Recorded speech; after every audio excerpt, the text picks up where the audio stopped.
Vamos mergulhar numa história que se passa na Londres de hoje em dia, onde um pesadelo que parecia enterrado no passado simplesmente ressurge das sombras. Uma série de crimes terríveis está recriando o reinado de terror do Jack o Estripador, e o que vamos ver aqui é como esse passado voltou para assombrar o presente. E olha, tudo começa com um sussurro, sabe? Uma profecia bem sinistra que começa a ecoar pelas ruas. Essas palavras aqui na tela dão a entender que não se trata de um assassino novo, mas sim do retorno de uma lenda, o retorno do próprio estripador. Agora a gente entra no coração do mistério. Um estripador renascido. Porque o que está acontecendo em Londres não é só uma onda de crimes, de jeito nenhum. É uma recriação metódica, quase artística, dos assassinatos mais famosos da história. Parem para ver a precisão macabra disso aqui. O slide mostra lado a lado os assassinatos de 1888 e os de agora. 31 de agosto, na Duard Street. 8 de setembro, na Hambury Street. São as mesmas datas, os mesmos locais. Esse novo estripador não está só matando, ele está seguindo um roteiro histórico com uma fidelidade que chega a ser assustadora. E é exatamente aqui que a história dá uma virada e vai para o campo do sobrenatural. A polícia de início fala que a câmera falhou, mas a verdade é muito, mas muito mais bizarra. Como está detalhado aqui, uma especialista em TI recupera a gravação e o que ela vê simplesmente desafia qualquer lógica. O assassinato acontece de trás para frente.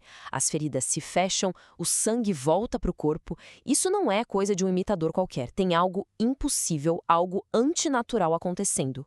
Enquanto Londres está mergulhada nesse medo todo, uma nova peça entra no jogo, e ela vem de longe, do outro lado do Atlântico.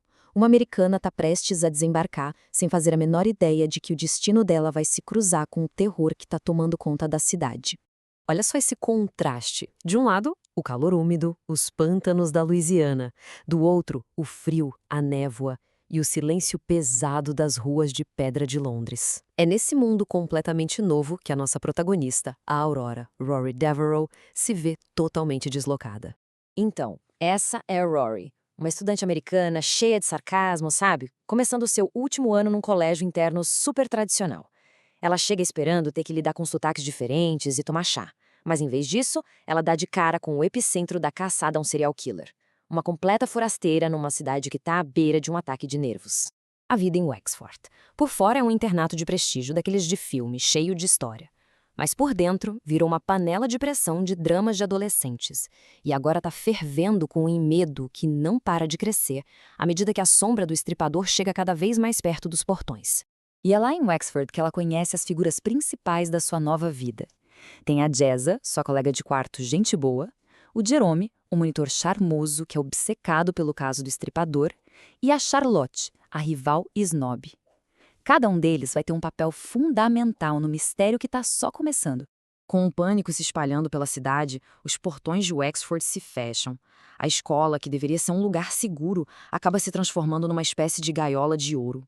As regras ficam super rígidas, tem toque de recolher, isso tudo cria um clima de claustrofobia, aumentando a tensão a cada dia. E é aí que o Jeremy, que sabe tudo sobre o caso, solta as palavras que estão na cabeça de todo mundo. Ele conhece a história de cor. Ele sabe que o estripador original atacou em 4 datas específicas. E o pior, ele sabe que a próxima data está chegando bem rápido. E assim a gente chega ao clímax, o evento duplo. A noite mais temida de todas. A noite em que a história diz que o estripador não vai matar uma, mas 2 vezes.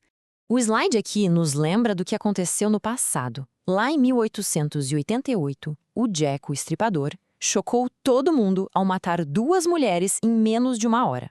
Agora, a cidade inteira de Londres prende a respiração, esperando para ver se a história vai se repetir da forma mais brutal possível. E qual a resposta da cidade? Força total. 2.000 policiais e agentes especiais tomam as ruas. É uma demonstração de poder gigantesca para tentar pegar uma única pessoa. Mas a pergunta que não quer calar é: será que isso vai ser suficiente para impedir o que parece inevitável? Mas ele ataca mesmo assim. A notícia de última hora invade a sala comum de Wexford. Uma vítima foi encontrada. Trancados, os estudantes assistem a tudo pela TV, horrorizados, e se dão conta de que o centro do terror está a poucos quarteirões dali. E no meio desse medo todo, Jerome enxerga uma chance de lançar um desafio. Ela nunca acharia que você teria coragem, ele provoca, usando a rivalidade com a Charlotte para cutucar os outros a quebrarem as regras. Ele os convida para testemunhar a história de perto. Pois é, a curiosidade e a provocação do Jeremy acabam sendo mais fortes que o medo. Rory e as amigas resolvem arriscar tudo, até mesmo a expulsão. O slide mostra o plano delas, que é basicamente uma fuga silenciosa e muito ousada do dormitório, o lugar que teoricamente deveria ser o mais seguro para elas. Elas não estão só fugindo, elas estão correndo na direção do perigo, buscando um ponto de observação privilegiado para ver essa noite de terror histórico acontecer bem na frente delas. Elas vão chegar ao telhado, mas com o assassino à solta lá fora, essa decisão arriscada nos deixa com uma pergunta de arrepiar. O que será que elas vão ver da escuridão dos telhados de Londres?